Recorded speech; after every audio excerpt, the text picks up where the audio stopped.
Snohomish County, with the United Way Snohomish County, Arlington Family Resource Center Advisory Board, Snohomish County Community Service Advisory Committee, and co-chair Snohomish County tomorrow, just to list a few of her other involvements besides being mayor. So let's give a warm welcome to Mayor Barb Tolbert. Thank you, Stefan. Just reading that list made me tired. It's like they're all Zoom meetings now, so it's kind of crazy. Thanks for having me today. I thought what I would do is kind of give you an update on what the city's doing to deal with the COVID pandemic that's affecting all of us. And of course, I have to start, I get a daily briefing from emergency management. And so the case counts, as you're hopefully all aware, are trending in the wrong direction. They are rising. We're about 80% above where we were when we were allowed to enter phase 2 of the reopening plan. We have 5 metrics that we have to meet in order to progress in those plans. And we've fallen out of compliance with 3 of them. And the case count being the biggest one that we're out of compliance with. We had 22 cases per 1,000 in all of Snohomish, per 100,000 in all of Snohomish County when we entered into phase 2. Our threshold was to be 25 or less. We currently have 97.2 cases per 100,000. And it's just been a steady uptick. So some maybe good news in that is that the case count, this wave is really impacting young people more than it is older people or people who are medically vulnerable. So over 55% of those cases, new cases, are between the age groups 15 and 39. And it's mostly coming from just feeling a little bit more comfortable in social gatherings, the health department tells us, which is why we've seen some further work by the governor for mask mandates and to really pay attention to our social distancing and the size of the groups that we're with. So it's been interesting to reconfigure how we do business at the city, because just like the businesses, these initiatives put some real constraints on how we could do business. So very happy that the city staff and the council pivoted to online processes quite easily. And we were able to get some CARES funding from the state to help absorb some of those expenses. We do have our public offices are closed to the public right now.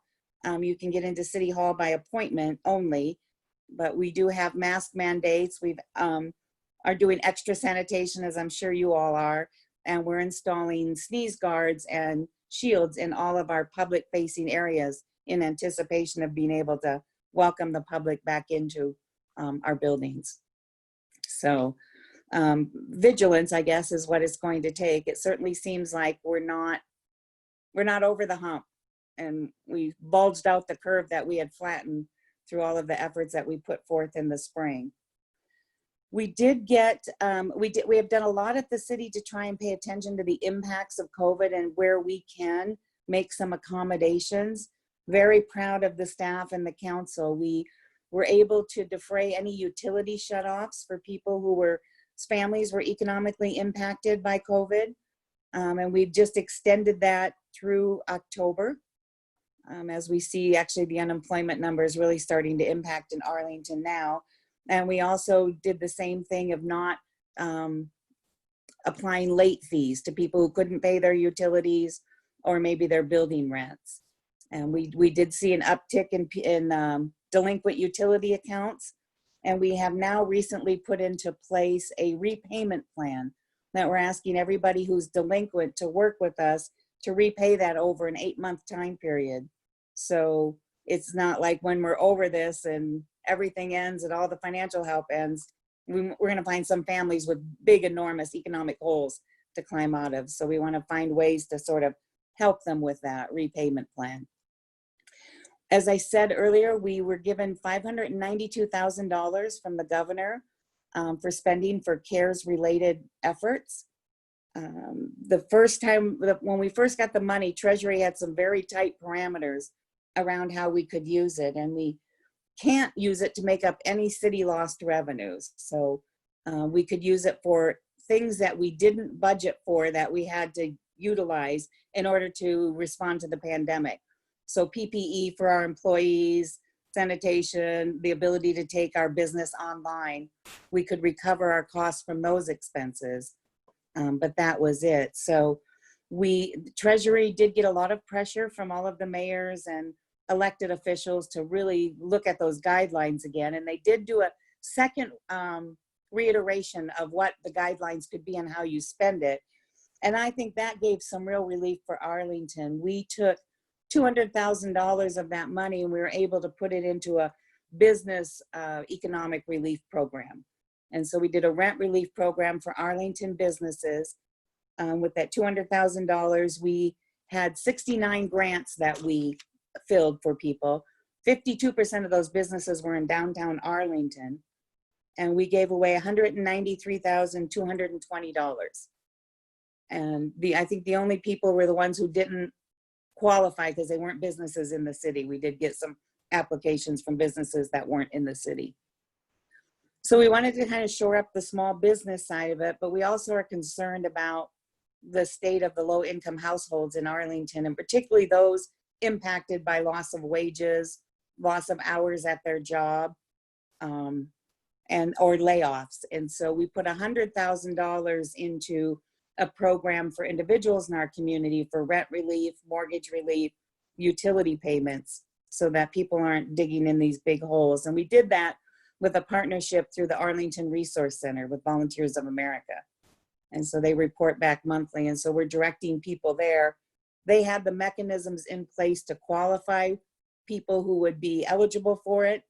And we didn't have to keep individual files on every grant that was given away from that. So we wouldn't have a tremendous, these will be part of a federal audit system. And so we have until October 31st to extend all of the funds. We also built ourselves a little bit of stockpile of PPE for the city, for our essential employees and frontline employees, which I'm thankful we did, because it looks like we need that for a little bit of extended period of time to keep those protections in place. And the other thing that we did, trying to pay attention to our economic core, because we were in a pretty thriving economy before we shut everything down. So we have contracted with Washington State University's Metropolitan Center for Applied Research and Extension. We worked with them through the ABC project. And what we're specific scope of work, the goal is, the proposal is to help Arlington downtown businesses be adaptive to the ongoing changes brought on by the pandemic. And we're looking both short-term, medium-term, and long-term plans, similar to what we did after the Oso mudslide to build a resiliency plan for our small businesses who probably don't have the capital to sustain extended closures like that. And so as we look forward to what the future looks like, we were all sort of assuming probably 3 months ago, by fall, we would be back to a little bit more normal than what we're experiencing right now, that we would be slowly reopening and finding more things available to us. And quite frankly, that's all going in the wrong direction. So we're seeing extensions of the restrictions that we have, and even some changing guidelines to make them more restrictive. We won't be able to do the downtown events like we're all used to seeing until we're in phase 4. And we went into phase 2 on June 6th, and we thought we'd be there 3 weeks and then move to phase 3. We are now all on hold in phase 2. The governor has suspended any movement forward of advancing phases. So my thoughts started to turn to the 4th quarter for the merchants, for that holiday shopping period of time when there's a lot of their annual receipts are gathered in that 4th quarter. And we do a lot to present a downtown that's very festive and engaged for our consumers. And I'm not sure that option is going to be available to us this year. And so we needed to start thinking now how we can pivot or help businesses pivot, and where do they need help pivoting so that we can still hopefully salvage something out of that 4th quarter that they'll need to do. And WSU will help us with this work. The first thing we'll be doing is we'll be launching this week a baseline survey to understand what businesses, where they were pre-COVID and where they are now, and find out ways that we can help. We're all probably buying more online, so our bricks and mortar have to kind of fill two roles right now, both online and the people who come in through the bricks and mortar. And we just wanted to make sure that we're doing everything we can to establish a center of knowledge and support for that. So people who don't know how to make that pivot, that we could find some strength there for them and some ability to lead them to that place. So I'm very excited about that. I think it'll be good. They're also going to involve a lot of entities already in Arlington. And one is, I don't know if anybody's been able to go down and see the old Howell gas station on Olympic Avenue. That's now opened as the lab. The Innovation Center is now open, only to 5 people at a time, unfortunately. But the Innovation Center, we've teamed up with Northwest Innovation Resource Center to handle the operations to help with innovation and business incubation in Arlington. And that will be particularly important right now. The executive director, Diane Kamianka, if she hasn't spoken with the Rotary, I would highly recommend her. Very well connected and keeps bringing more resources. And she was able to get 8 cities in Snohomish and Skagit County, Arlington being one of them, to be part of the Amazon Catalyst Contest that's going on right now for Amazon to give cash prizes to innovative ideas that you don't even have to take the idea into development, but just similar ideas in the past have been somebody decided they could convert used cooking oil into a glue product. And another one made construction blocks out of discarded sheetrock. So these are the type of innovations that Amazon wants to invest in people. And so we're currently a part of that program, if anybody's interested, but the deadline is tomorrow. So you have to think of your idea really quick. There are themes for every city. In Arlington, ours is clean technology. And what we wanted to do is we wanted to see ideas around, we have such a beautiful environment, natural environment here in Arlington. And as we grow more and we see more built environment coming in, we specifically wanted to hear ideas about how we can preserve that natural environment that we have.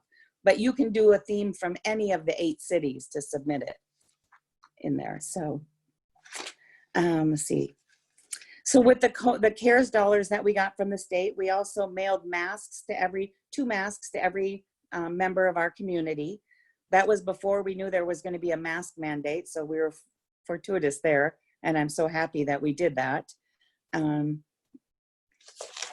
notes here. I know I want to kind of keep it time so you have to answer some questions. Some of the bright spots for us currently, I also want to talk a little bit, since Jim Menefee is here. One of the other things that we did is we put together a local economic recovery task force made up of all industry sectors in Arlington and business leaders. And they did some great work. We met a few times, and this was before we entered phase 2. And through the task force, we were able to develop a safe start booklet for all businesses that were going to be able to reopen. So they'd have a template to follow and not have to read through all the confusing directives, but know exactly what they needed to do to protect their employees, themselves, and their customers.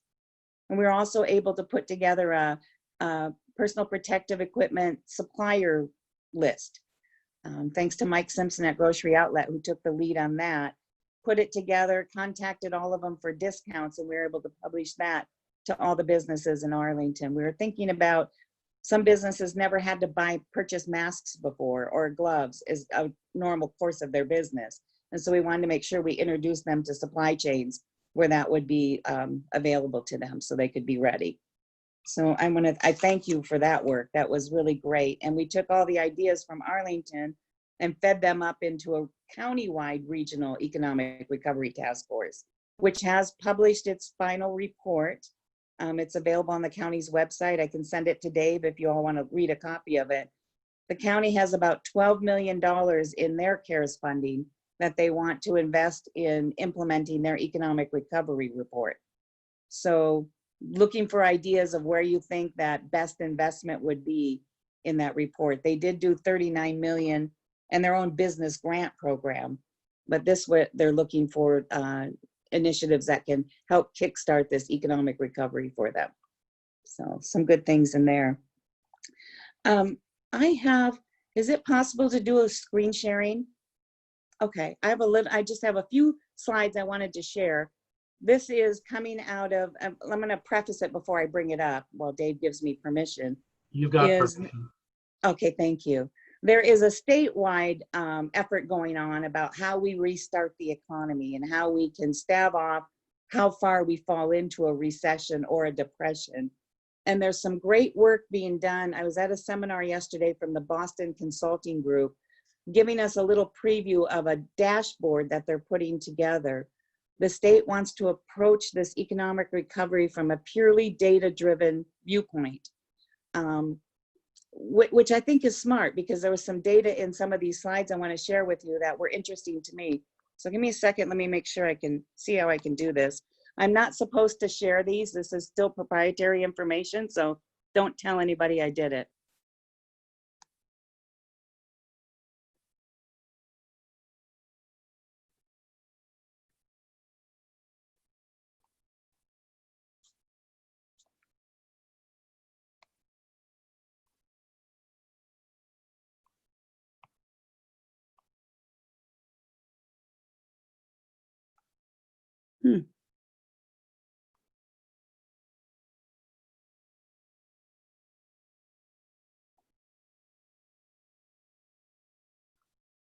My Zoom link is gone to share it.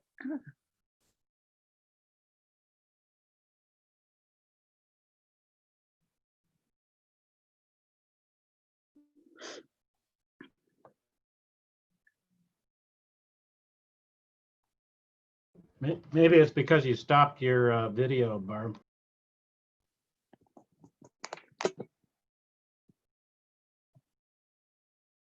Didn't mean to stop my video. All right. Let me try once again. If not, I'm going to have to explain to you what's in the slides.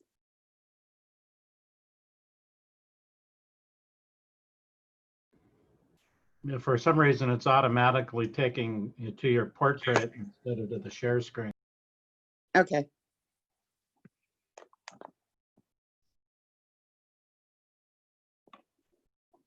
Well, forgive me then. I'll just briefly tell you about it, but I'm not supposed to share the slides yet, but there were some interesting things in there. So they looked at the impacts that were happening across all industry sectors. And what they decided to do is to measure pre-COVID impact, businesses, income, business levels, employment pre-COVID, to compare it to post-COVID or during COVID results, and find out which industries were impacted the most. And there was some surprises in there. So the biggest impacts, this wasn't a surprise, came out of manufacturing and wholesale businesses. I'm trying to bring my slides up here. And they weren't necessarily proportional to the biggest unemployment figures. So the businesses that had the biggest reduction in income didn't contribute that same level of reduction in employment status. So for instance, manufacturing had about a 50% decrease in income during the COVID time, but they've only had about a 7% decrease in employment for those same sectors. They're also measuring consumer spending as part of this as well too. And this one data point surprised me quite a bit, that the consumer confidence weighs much higher than we were anticipating it would. And that consumer confidence is more driven by case counts in community than it is by the directives coming out of the state office. So people are reacting much higher consumer confidence levels to the news about the climbing cases, and people with means will stay home and just order from home, and they don't miss that bricks and mortar economy in there, which I thought was interesting. They were looking at, typically in history, the recovery period economically from something like this big of a disruption in the economy is anywhere from 1.7 to 3 years. So for instance, Katrina recovery was about 1.7 years. The recession of 2008 was a 3-year recovery period. So this is not a short-term recovery for us. And that's why we're having a couple-hour meeting with our council this afternoon to talk about budget impacts over the next 2 years. At the city, one thing, we're better off than we were in 2008 because we built a stronger base. We have good financial policies and reserves, and our reserve funds are healthy. But we do anticipate now we'll take a council who we've actually trained to be very conservative on making sure reserves were built to financial policy level and looking forward, where we may have to use some of the reserves during this period of time. So we need to start that conversation with them. We'll be preparing a hold the line, decreased budget for 2021 and 2022. We don't have a lot of fat in our budget. There's just, we have very little to cut out before we start interfering with services that we actually give to the public. So we have to be very cautious about that and continue to look at the revenues that come in. And particularly some of them will come in, they'll just be delayed, and others just may not show up at all. And we're also going to have probably a big challenging legislative session in front of us coming up next year as the state tries to recover from their budget deficits. And typically there's always a push to look at the shared revenues that they do with the cities and the counties. So we'll be trying to bring our economy back and fighting the legislator with the other hand to make sure that we can come out of this in Arlington really well. But I think going in, we're really well positioned. We have a management team and a council that are all on the same page, and they have the same goals about fiscal responsibility. So that's kind of what we're looking forward to. We will continue our teleworking for our employees through the end of this year, like other organizations are doing. But I have to throw some kudos out to the staff at the City of Arlington. They have been so productive during the teleworking time. It's actually been impressive. As an employer, I have no fears for having this staff telework. They're super productive. They're attentive to getting things done, and we haven't had those ups and downs. And so there's been no retraining that had to happen either. So Paul runs a good ship. So I think I'll stop it there and answer any questions anyone might have. Hey, Barb, as far as the budget's concerned, it hasn't been that many years that the city's been able to collect the sales tax from online purchases. That's got to be a godsend, and I'm wondering how the percentages have changed with the pandemic. I'm so glad you asked that question. I feel like it's my softball question because it fits into sort of a marketing drive I want to do. Yes, we are seeing a high rise in the online sales tax, and that's helpful to see. I just want to remind everybody, if you purchase from Costco over there in Marysville, but you do it online and have it delivered to your home, Arlington gets the sales tax, not Marysville. So just something I wanted to throw out there. I have a question for you, Barb. Yeah. So one of the questions that I have, I understand that our total number of cases, as well as the percentage of cases that are testing positive, have gone up dramatically.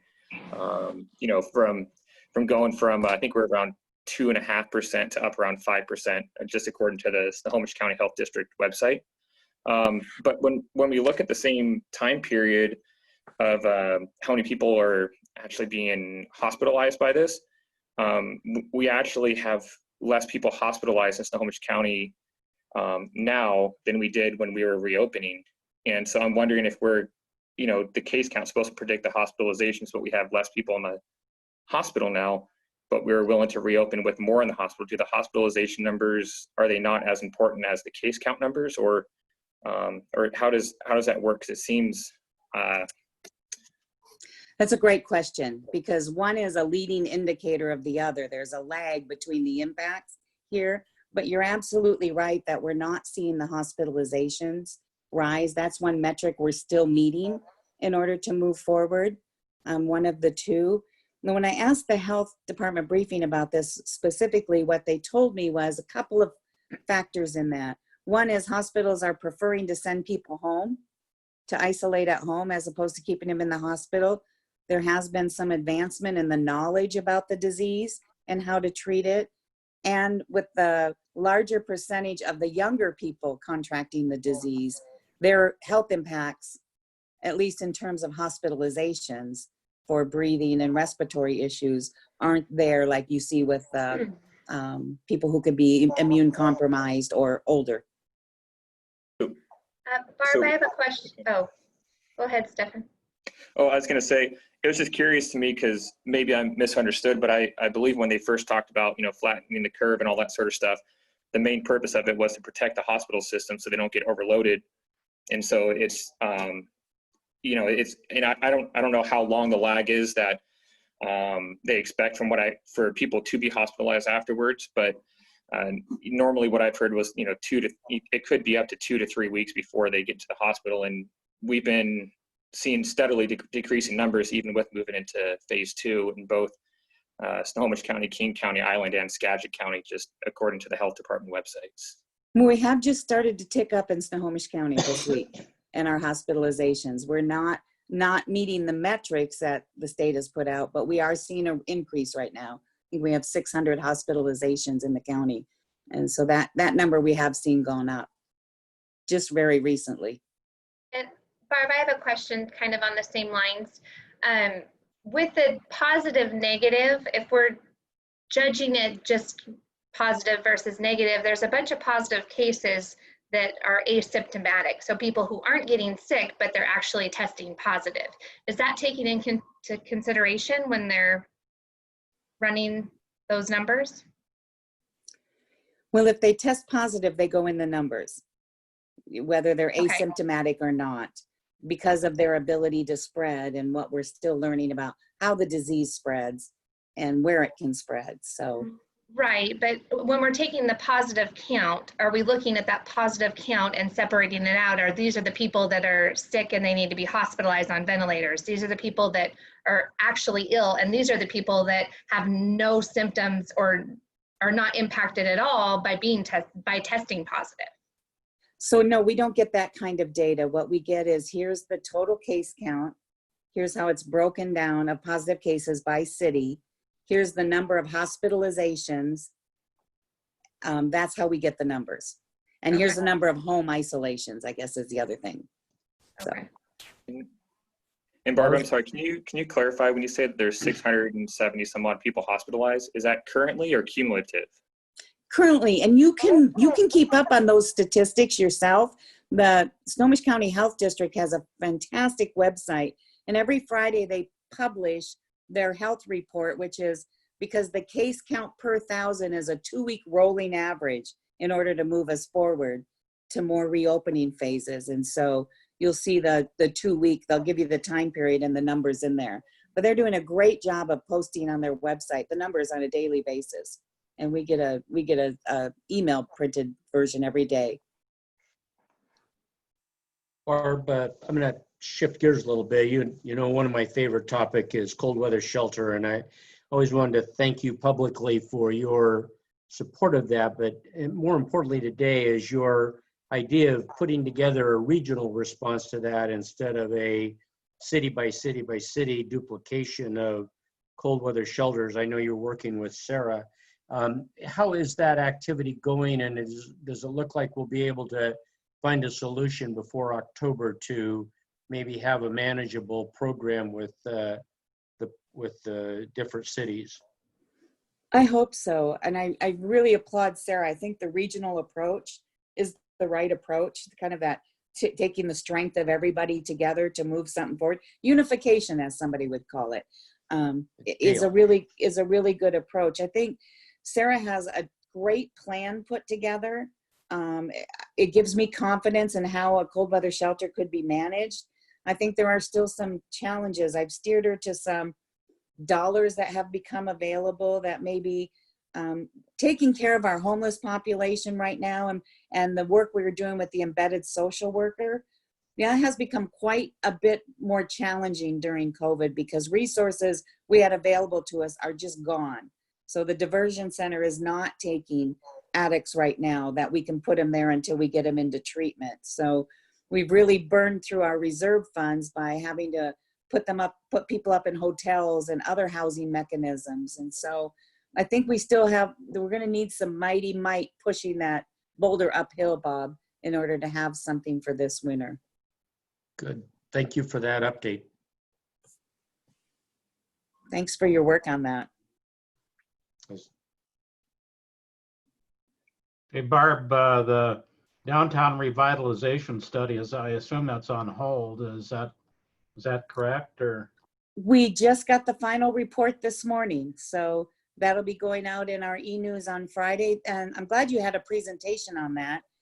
So we just had the final report. Sarah will be posting it on the website today. So the university wanted to touch it up. That was a good process, great public engagement on that plan. The next steps are going to be to look at all of those initiatives and see which ones, you know, we're comfortable looking at. Some of them will take code changes from the city and amendments that we'll have to do. That reminds me, and this is a good time for the city to look at its codes in terms of this pandemic and how people have had to change how to operate. And on Monday night, we're asking the council to do a change in our codes to our right-of-way use. Our vision there is to take some things we learned from the downtown study and build some outdoor eating places for restaurants. I've heard that the Liquor Canada's Board, new name, is going to relieve some of their restrictions around the alcohol sales outdoors that might be able to make us make some festive places downtown that can still drive people, but be in an outdoor atmosphere where everybody says it's safer. So we're looking to convert maybe some parking spaces. I think Sarah just put a notice out on social media, looking for somebody who wants to build some planter boxes we can use to cordon off some things and make it not feel like you're eating next to speeding cars, which doesn't seem to be a high attraction level. So we're hoping to have that in a couple of weeks.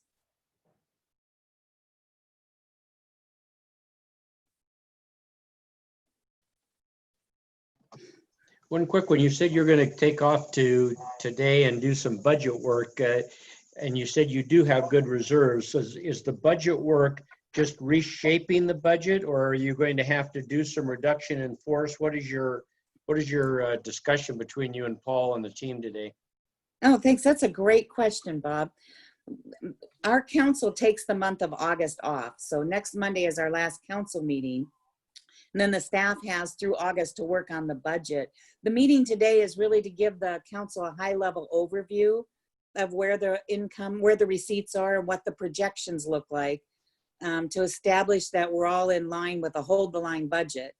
It's, you know, in my years as mayor, you never go to a council budget session where somebody doesn't have a project they want done, or, you know, somebody wants a new park here, or somebody wants something done for the city. And they're all good ideas if you have the planning and the money to invest in the infrastructure. And so it's more of a preparatory discussion with the council to show we will have some increases in expenses because we do.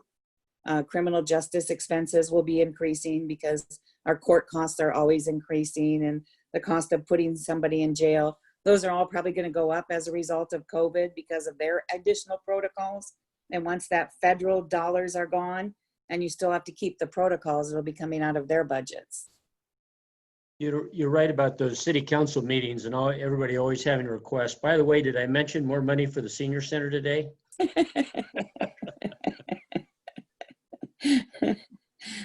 No, but I thought Dale would be mentioning that. I think that's one area, if I can I'll just give a little editorial at the end of this. There's one area of our segment of our community that has not seen the relief in the way that other agencies have. You know, like there's been business relief grants, and there's been some small things and some large things to help people, but not for our nonprofits. And I just think as we all go forward through the holiday season and our giving times, they were not eligible for any of that funding that became available. They're agencies that we all love and we depend on to provide some really needed services in our city. So I just wanted to throw that out there. Barb, I have another question. When kids go back to school in the fall, there's going to be reduced class sizes and days at school. Is there any talk about any relief for those families that need childcare on the days that maybe have two working parents? You know, I don't know. You know, the Congress is right now in a fight over the next CARES Act funding, and both sides have different ideas of what wants to be in it. There were, I don't know, I don't think kids will be going back to school in the fall. I know, Right now. and some of those families, I mean, childcare is a huge expense, and you know, do they quit their job so they can stay at home with kids, or is there any kind of? I'm hoping that they have some kind of aid for Kids those are- families. Kids aren't going back to school in the fall. It's already been decided. Right. I thought, well, I think the school board's There are actually 2 having a days. workshop on that on Monday before Yes. they make the final decision. Yeah. But it's going to be hopefully maybe a hybrid, but in any case, it Oh, will they be a have it. hardship on families that have 2 income. Yes, part of the reason we're extending our telecommuting policies at the city was anticipation. And if you have Yeah. a business that has employers or employees from different school districts and they're all doing a different plan, you know, you have to give those employees as much relief as possible. Arrive then and let them know. So you think 15 minutes? But I haven't heard anything specifically that would drive towards individual families for childcare. Yeah. I think the state of childcare businesses is a concern with the state right now. You know, and some of the spread we've seen in Snohomish County has come out of childcare facilities. We Yes. had one in Marysville that you probably all read that, well, there's actually 2 in Marysville now that are going to be closed down. Yeah. And then one in like Stevens, I think, too. Yeah. Yes. Okay, well. Any I'll more check questions for Barb? with Kim and see if she just put that aside. Very good. Okay. and Everybody I- have a good weekend. Thank you, Barb, for Thank you. enlightening us today, and meeting adjourned.